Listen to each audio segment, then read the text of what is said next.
ആ മർദ്ദനമേറ്റ് അവശതയേറ്റ് ദയനീയമായി നമ്മുടെ സഹായം അർഹിക്കുന്ന ആ വ്യക്തിയുടെ മുഖം നിങ്ങളൊന്ന് ചിന്തിച്ചു നോക്കൂ.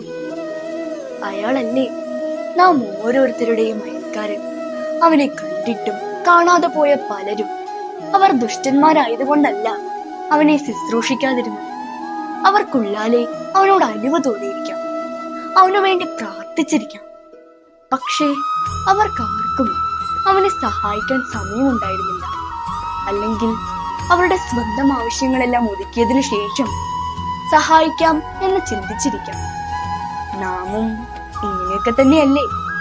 ഉദാഹരണത്തിന് നമ്മുടെ ബന്ധത്തിൽപ്പെട്ട നിർധനയായ ഒരു പെൺകുട്ടി പഠിക്കുവാൻ ബഹുമിടുക്കി നഴ്സിംഗ് പഠിക്കുവാൻ ആഗ്രഹിക്കുന്നു.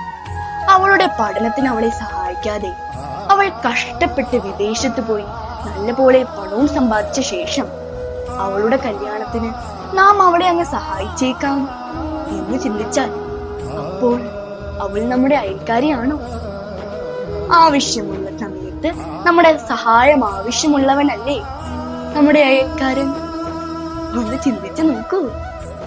അയൽക്കാരൻ ആരെന്ന് നാം ഇനി നിന്നെ പോലെ തന്നെ എന്ന് പറയുന്നതിനെ പറ്റി ചിന്തിച്ചാലോ? അടുത്ത വീഡിയോയിൽ കാണാം. Please to share and follow the voice of Ruha, hear the unseen.